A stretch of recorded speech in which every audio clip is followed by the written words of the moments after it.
میرے انتہائی واجب الاحترام، قابل صد احترام بزرگوں، بھائیوں، نوجوان ساتھیوں، پردہ میں سماعت کرنے والی ماں اور بہنوں، آج خطبہ جمعہ کے اندر روایتی انداز کا بیان، کوئی واضح نصیحت، اس کی کوشش شاید میں نہ کر سکوں۔ جو کچھ بھی کوشش ہوتی ہے وہ اللہ کی طرف سے ہوتی ہے۔ اللہ رب العزت میرے حق میں، سب سننے والوں کے حق میں قبول و منظور فرمائے، عمل کرنے کی توفیق عطا فرمائے اور عمل کرنا ہمارے لیے آسان بنا دے۔ لیکن آج کا جو جمعہ ہے اس میں میں پہلے سے آپ سے عرض کر دوں کہ آپ کو محسوس ہوگا کئی ساری جگہوں پر کہ میں موضوع سے ہٹ رہا ہوں، چیزیں میرے قابو میں نہیں آ رہی اور چیزوں کی ترتیب ٹھیک نہیں ہے، جملوں کی ترتیب ٹھیک نہیں ہے، یہ آپ کو محسوس ہوگا۔ تو اس کے لیے میں پیشگی معذرت چاہتا ہوں، کیونکہ موضوع کچھ اس طرح کر کے ہے کہ وہ بہت پھیلا ہوا ہے اور صورتحال ایسی ہے کہ دل غم سے بھرپور ہے، اندر ایک درد کی کیفیت ہے، اور ظاہر ہے کہ انسان کی نفسیات ہیں اور ان نفسیات سے کوئی بھی انسان باہر نہیں نکل سکتا۔ سخت خوشی ہو تب بھی انسان کا اپنے الفاظ کے اوپر، جملوں کے اوپر، ترتیب کے اوپر کوئی قابو نہیں رہتا کہ اس میں کیا بات کرنی، کیا نہیں کرنی، اور اللہ بھی ایسی صورتحال میں انسان پر پکڑ نہیں کرتا۔ وہ حدیث پاک بھی ہے کہ جب کوئی بندہ توبہ کرتا ہے اللہ سے، سچی توبہ کرتا ہے، تو اللہ پاک اتنا خوش ہوتے ہیں اس بندے سے، اور اس کی مثال ایسے دی کہ ایک بندہ صحرا میں جا رہا ہو اور وہ اس کو قسمت کے ساتھ کوئی درخت ملا کہیں سونے کے لیے، آرام کرنے کے لیے، وہ سویا، اس نے اپنی سواری ایک طرف کھڑی کی، اپنا توشہ اس کے اوپر رکھا، سستانے کے لیے اس نے وقفہ لیا، تو جب اس کی آنکھ کھولی تو دیکھا کہ نہ سواری ہے نہ توشہ ہے۔ اب اس کا مطلب سیدھی سیدھی اس کی موت ہے، ایک دن میں آ جائے، 2 دن میں آ جائے، جب تک وہ بھوک پیاس برداشت کر سکتے، سیدھی سیدھی اس کی کیا ہے؟ موت ہے۔ اب وہ اپنی موت کا انتظار کر رہے ہیں، کدھر جانا ہے؟ دفعتاً ایسا ہوتا ہے کہ اس کی دوبارہ سے آنکھ لگتی ہے اور وہ پھر اٹھتا ہے تو دیکھتا ہے کہ اس کی سواری بھی اس کے پاس ہے اور اس کا توشہ بھی اس کے اوپر ہے۔ اب اس کی خوشی کا عجیب عالم ہوگا، وہ خوشی میں اپنے رب کا شکر ادا کرنا چاہتا ہے اور کہتا ہے کہ اے اللہ تو کتنا عظیم ہے، میں تیرا رب ہوں اور تو میرا بندہ ہے۔ کہنا اس نے کیا تھا؟ تو میرا رب ہے اور میں تیرا۔ لیکن سخت خوشی میں اب اس کو سواری نہیں ملی، اس کو زندگی مل گئی ہے، اس کا توشہ نہیں اس کو ملا، اس کی زندگی واپس آئی ہے، اس کی ہوپ واپس آئی ہے۔ تو اس کے الفاظ عجیب ہو گئے، وہ جس کو شاعر نے کہا ہے کہ الٹی ہی چال چلتے ہیں دیوانگان عشق، آنکھیں بند کر لیتے ہیں دیدار کے لیے۔ اللہ رب العزت اپنی اور اپنے محبوب نبی کریم صلی اللہ علیہ وسلم کے سچی سچی محبت ہم سب کو نصیب فرمائے۔ تو خوشی میں بھی انسان کے الفاظ قابو میں نہیں رہتے، جب انسان کے اندر غم ہو، دکھ ہو، درد ہو، تو پھر بھی کچھ ایسی ہی ترتیب ہوتی ہے جیسی آج میری ترتیب آپ کو دیکھنے کو ملے گی کہ شروع میں نے آپ سے وہ باتیں کر دی ہیں جو کہ میرے موضوع کا حصہ نہیں تھا، نہ ہی میں نے تیار کی ہوئی تھی، تو اس طرح سے بے ترتیبی آج چلے گی۔ اصل مقصد یہ ہے کہ ایک غم، ایک درد، ایک دکھ وہ ہم سب کا مشترکہ بن جائے۔ وحدت امت کا یہی تقاضا ہے کہ جس امت کے لیے حضور پاک علیہ الصلوۃ والسلام پہاڑوں پہ روئے، غاروں میں روئے، سفروں پہ روئے، حضروں پہ روئے، حضور پاک علیہ الصلوۃ والسلام نے مشقتیں برداشت کی، راتوں کے مسلوں پہ روئے، ایڑیوں پہ ورم آ گیا، قدم مبارک سوج گئے، حضور پاک علیہ الصلوۃ والسلام نے دنیا کی ہر ایک آسائش کو پسے پس ڈالا صرف اس لیے اپنی امت کے لیے، امتی امتی، اور روز قیامت بھی حضور علیہ الصلوۃ والسلام اپنی امت کو سب سے پہلے رکھیں۔ آج اس امت کا کیا حال ہے؟ رنگوں میں بٹی ہوئی، نسلوں میں بٹی ہوئی، علاقوں میں بٹی ہوئی، ذاتوں میں بٹی ہوئی، برادریوں میں بٹی ہوئی، مختلف قوموں میں بٹی ہوئی، چھوٹے چھوٹے زمین کے ٹکڑوں میں بٹی ہوئی، یہ افغانی، یہ بنگالی، یہ پنجابی، یہ پختون، یہ بلوچی، یہ عربی، یہ اجمی، یہ ازبکستانی، یہ تاجکستانی، یہ ترکمانستانی، یہ فلاں، یہ فلاں. سن تو صحیح، اللہ کیا کہہ رہا ہے؟ یا ایھا الناس انا خلقناکم من ذکر و انثی وجعلناکم شعوبا و قبائل. ہم نے تمہیں ذاتوں قبیلوں میں صرف اس لیے بانٹا ہے لتعارفوا، تمہاری پہچان ہو سکے کہ فلاں فلاں قوم سے تعلق رکھتا ہے، فلاں فلاں قبیلے سے تعلق رکھتا ہے. تمہاری اصل پہچان لا الہ الا اللہ ہے. اصل پہچان کہ تم محمد الرسول اللہ کی ختم نبوت کا اعلان کر دو، اس کو آفاقی اور یونیورسل نبی مان لو. تمہاری اصل پہچان یہ ہے. اس کے بعد چاہے تمہارا رنگ کچھ ہو، تمہاری قوم کچھ کہتی ہو، تمہارا قبیلہ کچھ کہتا ہو، چاہے تم کسی بھی اسٹیٹ، کسی بھی ریاست، کسی بھی ٹیریٹری میں رہتے ہو، اس کے بعد اللہ کے نبی کا فرمان یہ ہے المسلمون کجسد واحد. اب تم نے میرا کلمہ پڑھا ہے تو سنو، تم سب آج سے ایک جسم کی طرح ہو، ایک جسم کی طرح ہو. آج سے تم ایک جسم میں کیا ہوتا ہے؟ وضاحت فرمائی المسلمون کجسد واحد ان اشتکا عینہ اشتکا کلہ. اگر ایک آنکھ میں درد ہوتا ہے تو پورا جسم درد میں مبتلا ہو جاتا. ایک آنکھ میں درد ہے تو دوسری آنکھ سوتی کیوں نہیں؟ کیوں کروٹیں بدلتا ہے ساری رات؟ کیوں آرام نہیں آتا؟ باقی جسم کیوں سوتا نہیں ہے؟ کیونکہ اس کو پتا ہے کہ یہ درد باقی پورے جسم کا مشترکہ درد ہے. حضور پاک علیہ الصلوۃ والسلام کو اللہ نے جو معجزات دی ہیں، جو خصوصیات عطا فرمائی ہیں، بخاری شریف اٹھا کے دیکھیے، مسلم شریف اٹھا کے دیکھیے، ان خصوصیات میں سے 6 خصوصیات ایک ہی حدیث پاک میں. فرمایا اعطیت بجوامع الکلم ونصرت بالرعب وجعلت لی الارض مسجدا وطہورا وارسلت الی الخلق کافہ. فرمایا کہ مجھے جامع کلمات عطا کیے گئے. جامع کلمات کا کیا مطلب ہے؟ کہ آقا کریم علیہ الصلوۃ والسلام کی زبان نبوت سے الفاظ تھوڑے نکلتے تھے، معنی اس کا بہت زیادہ ہوتا تھا. چند ایک حدیثیں ہیں، ہزاروں میں احادیث ہیں، لیکن ان کی تشریحات کی کتابیں آپ دیکھیں کہ جو پڑھنے لکھنے والے لوگ ہوتے ہیں ان کی الماریاں، ان کی کتابیں، ان کی پوری لائبریریز بھری ہوتی ہیں. حضور پاک علیہ الصلوۃ والسلام کے چند ایک فرامین کی تشریح کرتے کرتے ان کی زندگیاں کھپ جاتی. اتنی جامعیت ہے حضور پاک کے فرمان میں. تو حضور نے فرمایا کہ سارے مسلمان ایک جسم کی طرح، کوئی لمبی چوڑی تقریر کرنے کی ضرورت ہی نہیں پڑی. یہ تو مجھ جیسے طالب علم کو پڑے گی، کسی اور کو پڑے گی، حضور کے فرمان کو کھولتے ہوئے کہ بھئی اس کا کیا مطلب ہے؟ المسلمون کجسد واحد، مسلمان ایک جسم کی طرح ہے. ان اشتکا عینہ اشتکا کلہ.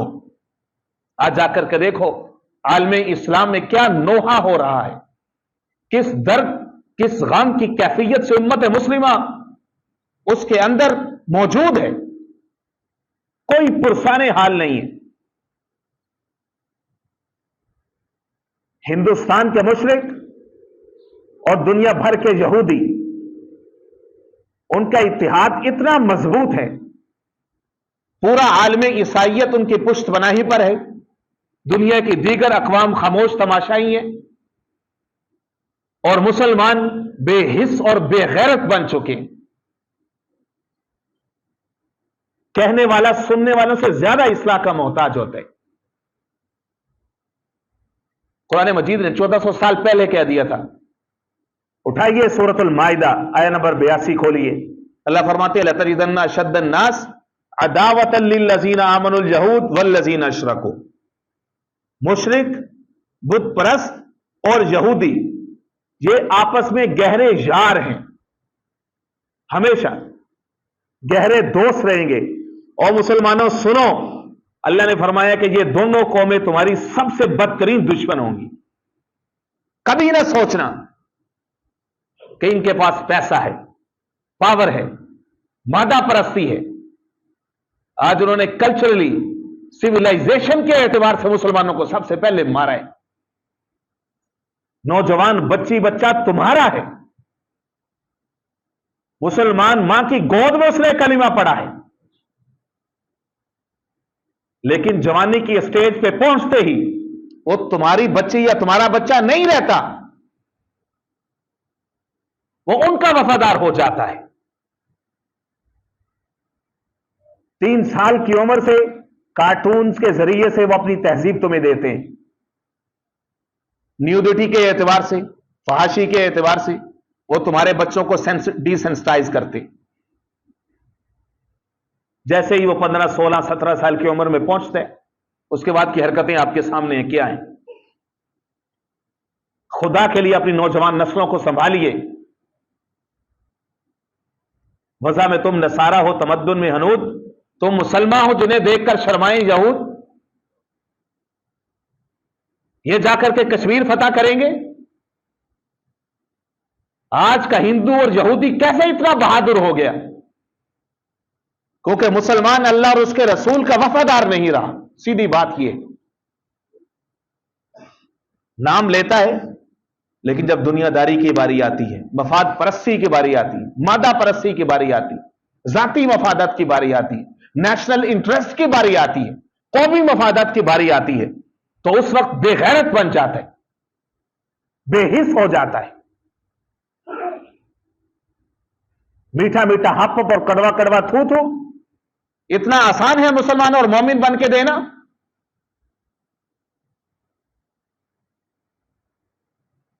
دین اسلام صرف نمازوں کا اسلام نہیں.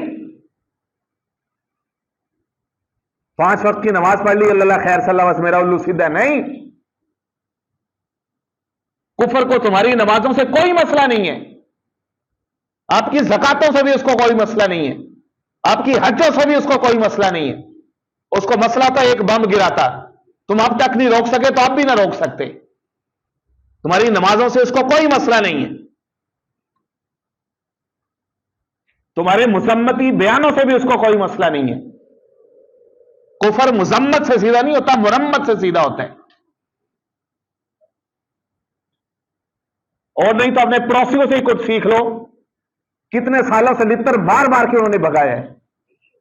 اختلافات ہوں گے، آپ کو بھی ہوں گے، مجھے بھی ہوں گے. اختلاف کب کس کو کس سے نہیں رہا؟ کیونکہ ان کے نزدیک صرف یہی دنیا ہی اصل دنیا ہے. اپروچ کا فرق سمجھیے. مسلمان نے اس دنیا کو بھی قیمتی بنانا ہے، اپنی آخرت بھی قیمتی بنانی. اس دنیا کے لیے آخرت کو مسلمان کمپرومائز نہیں کر سکتا. جب یہ کرتا ہے تو اس کے بعد پھر یہود اور مشرک وہ اللہ ان کے اوپر مسلط کرتا ہے، وہ ان کو سزا دیتے. سادہ سی مثال آپ کو دے رہا ہوں. گاؤں دیہات کا چودھری ہوتا ہے نا، وڈیرا، وہ ان کے سیاہ و سفید کا مالک ہے. اس کا حکم ہی قانون ہوتا ہے پورے گاؤں کے لیے. اس کا بیٹا نافرمان ہو جائے نا، بغاوت پہ اتر آئے، تو وہ کیا کرتا ہے؟ وہ پنڈ کے بھنگی کو بلاتا ہے، جس کا کوئی سٹیٹس نہیں ہوتا، جس کی کوئی اوقات نہیں ہوتی، اس کو بلاتا ہے، اپنے بیٹے کو چھتر مرواتا ہے، اس سے مار اس کو پتا چلے کہ اس کی حیثیت کیا تھی اور اس نے کیا بنا لیا اپنے آپ کو. اس نے میری عزت کا لاج نہیں رکھی، میرا سٹیٹس نہیں دیکھا اس نے. مسلمان اللہ کا پیارا ہے، اللہ کا محبوب ہے، اللہ کے آخری نبی پر یقین رکھتا ہے، زبان سے کہتا ہے کہ اس کے بعد کوئی نبی نہیں، اس کے بعد کوئی قرآن نہیں، اس کے بعد کوئی شریعت نہیں، اس کے بعد ہم کسی پر ایمان نہیں رکھتے. لیکن جب عمل کی باری آتی ہے، جب دوسرے مسلمان کی حیثیت کی باری آتی ہے، تب ذاتیں پہلے ہیں، برادریاں پہلے ہیں، قومیں پہلے ہیں، علاقے پہلے ہیں، ریاستیں پہلے ہیں، زبانیں پہلے ہیں. تو اللہ اتنا بھولا تو نہیں نا، اتنا نہ سمجھ تو نہیں نا. اللہ کو بھی پتہ ہے ایک ہی سب کا نبی، دین بھی، ایمان بھی ایک، حرم پاک بھی، اللہ بھی، قرآن بھی ایک. کچھ بڑی بات ہوتے جو مسلمان بھی ایک. فرقہ بندی ہے کہیں اور کہیں ذاتیں ہیں، کیا زمانے میں پنپنے کی یہی باتیں ہیں. اللہ کے بندے، جب کسی یہودی، عیسائی اور کافر کی گولی چلتی ہے نا، تو وہ یہ نہیں پوچھتا یہ بریلوی ہے، یہ دیوبندی ہے، یہ اہل حدیث ہے، اس کا مسلک فلانا ہے. اس کو پتا ہوتا ہے مسلمان مطلب لا الہ، کہ یہ اللہ کے سوا کسی کو نہیں مانتا. کفر کو پتا ہے کہ اس نے میری طاقت کو للکارا ہے. اسلام ریولوشن کا دین ہے، انقلاب کا دین ہے. ان کے نبی محمد الرسول اللہ صلی اللہ علیہ وسلم نے 23 سال کے تھوڑے سے عرصے میں صرف اور صرف اپنے مشن موقف کی مضبوطی پر ثابت کرتے ہوئے 23 سال میں دنیا کا دھارا بدل کر کے رکھ دی. ان کو پتا ہے کہ جب مسلمان اپنی پہچان کر لے گا، جب اپنے رب کو پہچان لے گا، تو اس کے ساتھ تو ہم لڑ سکتے ہیں، اس کے رب کے ساتھ تو نہیں لڑ سکتے. لہذا پلاننگ ایسی کرو کہ مسلمان کو اس کے رب سے توڑو، اس کو اس کے رب سے کیا کرو، ڈی اٹیچ کرو، اس کے رب سے تعلق ختم کرو. چاہے وہ لڑائی کے میدان کے ذریعے سے ہو، جدید اسلحے کے ذریعے سے ہو، چاہے وہ جسمانی تعیش کا سامان وافر مقدار میں گھر گھر سینما بنا کے ہو، ہر بندے کے ہاتھ میں چند انچ کا فون پکڑا کے ہو، کسی بھی طریقے سے اس کو اس کے رب سے دور کرو. پھر اس کو وہ ٹھکائی کرو، اس کی وہ پٹائی کرو، نہ اس کو اپنی عزت کی پرواہ ہوگی، نہ غیرت کی پرواہ ہوگی، نہ اس کو اپنی سرزمین کی پرواہ ہے، نہ اس کو اپنوں کی پرواہ ہے. اس کے بعد پھر اس کو کوئی پوچھنے والا نہیں. سب سے پہلا ٹارگٹ یہ ہے، اس کی راتیں خراب کرو، اس کے جوانوں کی جوانیاں تباہ کرو، ان کی خلوتیں برباد کرو. اس کے بعد پھر ان کو پکڑو، جکڑو، مارو، پھر کوئی ایشو نہیں.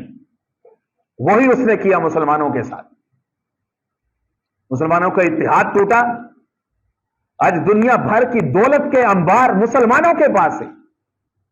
70 لاکھ سے زائد فوج، 56 کے قریب ریاستیں اور حکومتیں، لیکن اس کے باوجود یہودی چند تعداد میں، طاقت اتنی ہے، دنیا بھر کا میڈیا ان کے ساتھ ہے. غیر تو غیر سے ہی مسلمان اپنے بھی مسلمانوں کی تائید میں کوئی بات نہیں کر سکتے. ان کا ہولڈ، ان کا قبضہ اس حد تک ہے. اتنے بہادر وہ کیسے ہو گئے؟ مسلمان تجھے تو یہ پڑھایا گیا تھا کہ ایک رب کریم ہے جو عزیز ہے، جو طاقتور ہے، جو طاقتوں کا مالک ہے، جو غالب ہے سب پر، جو حکیم ہے، علیم ہے، جو جبار ہے، غفار ہے، قہار ہے، منتقم ہے. اتنے بڑے رب کو ماننے والا مسلمان اس طرح سے کفار کے سامنے ٹھوس ہو جائے. ارے اپنے ایمان کی فکر کر، اپنے ایمان کی فکر کر، وطن کی فکر کر. نادام مصیبت آنے والی ہے، تیری بربادیوں کے مشورے آسمانوں میں.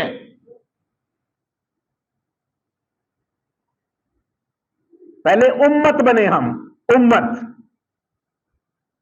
اللہ نے فرمایا وَاعْتَصِمُوا بِحَبْلِ اللَّهِ جَمِيعًا وَلَا تَفَرَّقُوا. اللہ کی رسی کو مضبوطی سے تھامو، وَلَا تَفَرَّقُوا، فرقوں میں نہ پڑو، اختلافات کے ساتھ جینا سیکھو. اختلاف کب کہاں پہ نہیں ہوئے؟ کہیں سیاسی فرقہ واریت ہے، کہیں مسلکی فرقہ واریت ہے.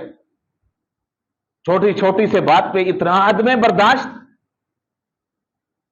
یہ مسلمان کی پہچان ہے کہ وہ مسجدوں کے باہر نکلے یہ فلاں کی مسجد ہے. تو ایسے مسلمان تیار کر کے اس سے کشمیر فتح کرائے گا، اس سے یہودیوں کا قبضہ چھڑوائے گا؟ تو ایسے مسلمان تیار کر کے جو یہ سمجھے کہ مسجد میرا مورچہ ہے، میں نے فلانے مسلک کو اس سے نکال لیں. کس منہ سے تو حوض کوثر پہ آقا کریم کا سامنا کرے گا، امت کو لڑا کے سامنا کرے گا. یہ آیت تیرے سامنے آ گئی نا، وَاعْتَصِمُوا بِحَبْلِ اللَّهِ، اللہ کی رسی کو مضبوطی سے تھام. اختلاف کب نہیں ہوئی؟ صحابہ کرام کے بیچ میں اختلاف ہوا. حضور نے فرمایا کہ فلاں قبیلے کے پاس پہنچو اور وہاں جا کر کے عصر کی نماز ادا کریں. عصر تک وہاں پہنچو. جا رہے تھے، راستے میں عصر کا وقت داخل ہو گیا. کچھ صحابہ کرام نے وہاں پہ عصر کی نماز پڑھنا چاہیے، دوسروں نے کہا کہ نہیں. حضور نے فرمایا وہاں جا کر کے پڑھو، تو وہیں جا کر کے پڑھیں گے. جو پڑھنے والے تھے انہوں نے کہا کہ بھائی حضور پاک کے فرمان کی ایک اسپیڈ تھی، حکمت یہ تھی کہ تم جلدی پہنچو وہاں پہ. اب اللہ کا حکم تو پہلے ہے، عصر کی نماز کا وقت شروع ہو گیا ہے، اور حضور نے یہ فرمایا کہ بھائی نماز کا وقت شروع ہو جائے تاخیر نہ کرو، تو لہٰذا یہاں پڑھ لیتے ہیں. دوسروں نے کہا نہیں، حضور پاک علیہ الصلوۃ والسلام کے بیانی الفاظ پر ہم عمل کریں گے، وہاں جا کر. بخاری شریف، مسلم شریف، سب کتب حدیث کے اندر موجود ہے یہ واقعہ. کچھ نے وہاں پڑھی، کچھ نے راستے میں پڑھ لی. دونوں نے آ کر کے حضور کو رپورٹ کیا. حضور پاک علیہ السلام نے کسی کو بھی ملامت نہیں کی، مذمت نہیں فرمائی. دونوں نے کہا کہ آپ دونوں کو فرمایا کہ آپ نے ٹھیک کیا. توبہ میری توبہ، اگر ہمارے زمانے میں ایسا اختلاف ہوتا تو ایک آدھا ضرور کافر ہوتا، دونوں میں سے ایک آدھے کو. ایک کو ہم کہتے ہیں گستاخی کی ہے اس نے، حضور نے تو یہ کہا اتنے جا کے نماز پڑھی ہو، انہوں نے راہ سے پڑھ لی تھی، حضور دی نہیں منی تو دی نماز کتوں ہوئی؟ ایسا ہے کہ نہیں ہے؟ وہ دوسرے پر فتوا لگاتے، وہ اس پر فتوا لگاتے. خدا کے لیے اختلاف کے ساتھ جینا سیکھیے.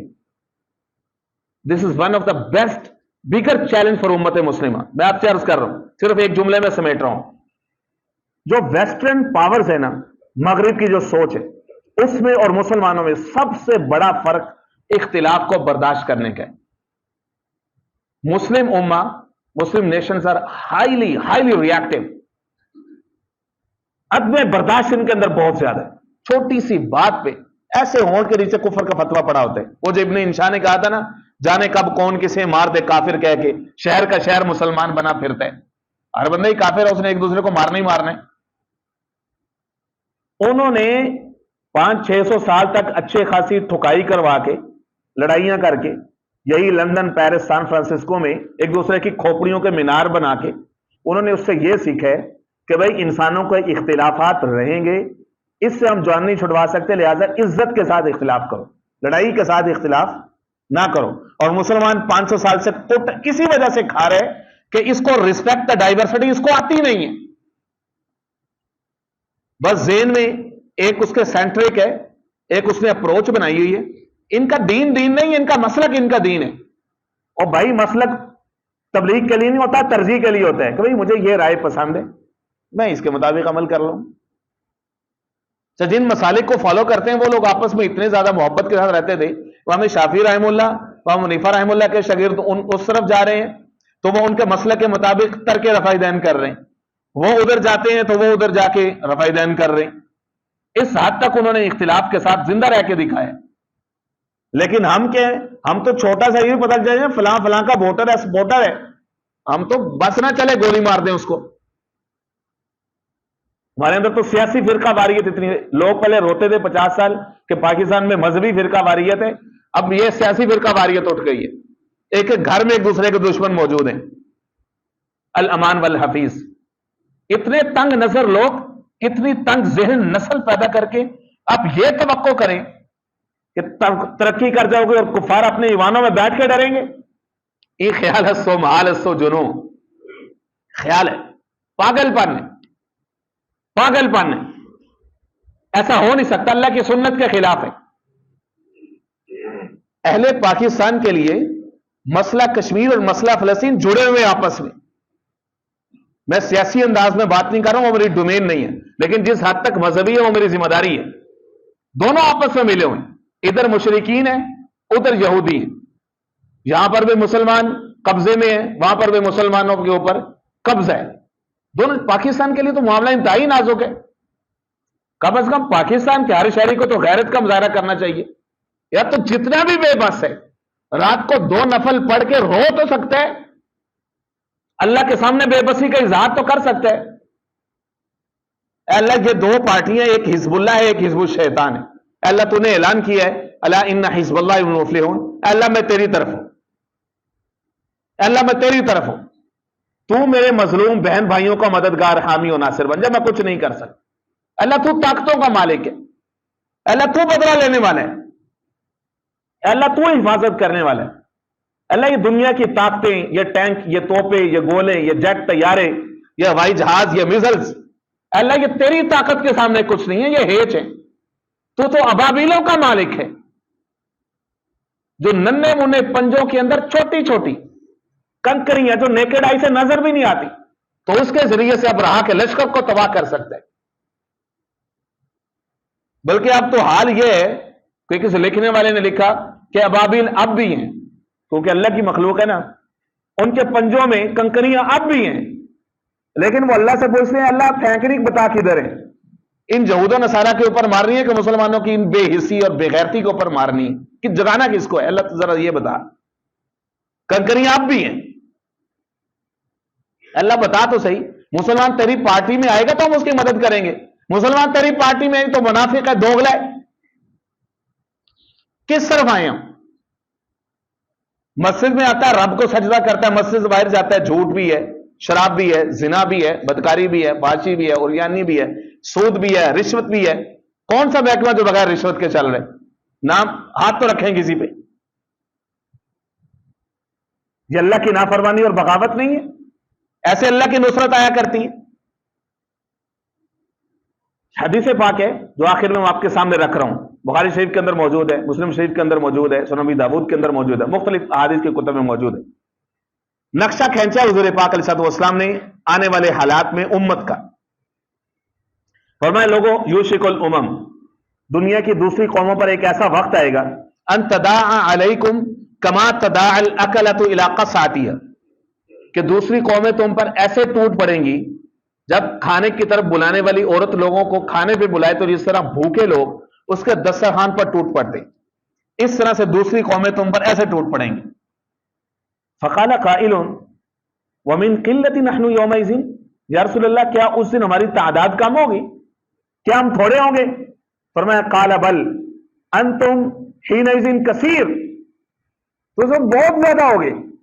56-57 ملک ہیں، 70 لاکھ فوج ہے، زمین و آسمان کے خزانے، سارا کچھ ہے، سبزہ زرخیز زمینیں، علاقے، بیاباں، جنگل، پہاڑ، ہر ایک سارے ریسورسز ہیں، ایٹمی طاقتیں تک تمہارے اندر موجود، فرمایا سارا کچھ ہوگا تمہارے ساتھ، تعداد میں تھوڑے نہیں۔ وَلَكِنَّكُمْ غُثَاءٌ كَغَثَاءِ السَّيْلِ، لیکن تمہاری حیثیت سیلاب کے جھاگ کی طرح ہوگی، جھاگ بن جاؤ گے تم۔ وَلَيَنزِعَنَّ اللَّهُ عَنْ صُدُورِ عَدُوِّكُمُ الْمَهَابَةَ، اللہ تمہارے دشمنوں کے سینوں سے تمہارا رعب چھین لے گا۔ یہ وہ امت ہے جس کے بارے میں حضور نے فرمایا وَنُصِرْتُ بِالرُّعْبِ ثَلَاثَةَ شَهْرٍ، میرا دشمن 3 مہینے مسافت پہ بیٹھا ہوگا، اللہ اس کے دل میں میرا رعب ڈالیں گے۔ آج اس نبی کا کلمہ پڑھنے والے اپنے گھر میں بھیگی بلی بن کے بیٹھا، کہیں میری باری نہ آ جائے، کہیں میری باری نہ آ جائے۔ وہ مرغیوں والے کے پاس ایک ہے، کافی سارے برلرز ہوتے ہیں نا، وہ ایک کو پکڑتا باقی سارے ادھر ہی بیٹھے چیختے رہتے ہیں، چیختے رہتے ہیں، ہاتھ پاؤں مارتے رہتے ہیں، کچھ ہاتھ نہیں آتا، وہ ایک کو پکڑتے ہیں ادھر، پھر دوسرے کو پکڑتا، دوسرے سارے چیختے رہتے ہیں، کچھ نہیں کر سکتے۔ یہی کھانے والی قوم ہے، اس سے زیادہ میں کچھ نہیں کہہ سکتا، بولتے رہیں گے، بولتے رہیں گے۔ عمل کی باری آئے گی، مسلمان بہن بھائیوں کی مدد کی باری آئے گی، نصرت کی باری آئے گی، بس پھر زبانیں خاموش، اپنے مسائل۔ سنیے حضور پاک علیہ السلام نے کیا کہا، اللہ ان کے دلوں سے تمہارا رعب چھین لیں گے۔ وَلَيَقْذِفَنَّ اللَّهُ فِي قُلُوبِكُمُ الْوَهْنَ، تمہارے اندر اللہ وہن ڈال دیں گے۔ صحابہ نے عرض کیا یا رسول اللہ مل وہن، وہن کیا ہے؟ فرمایا وہن ہے حب الدنیا و کراہیت الموت، دنیا کے مالی مفادات۔ تم اللہ کے دین پر، اللہ کے احکام پر، تم غیروں کے احکام کو ترجیح دو گے، تمہارے دلوں سے اللہ، تمہارے دلوں کے اندر اللہ وہن ڈال دے گا، بزدلی ڈال دے گا، یہ ہو جائے گا، بلاکیج ہو جائے گی، راستے بند ہو جائیں گے، معاش ختم ہو جائے گا، فلاں ہو جائے گا۔ اللہ کے بندے پہلے تیرے یہاں دودھ شہد کی نہریں بہ رہی ہیں کیا؟ اللہ اور اس کے رسول کو راضی کر سب سے پہلے۔ اذا ترکتم الجہاد فسلط اللہ علیکم الذلہ، فرمایا جب تم جہاد کو چھوڑ دو گے اللہ تم پر ذلت کو مسلط کر دے گا۔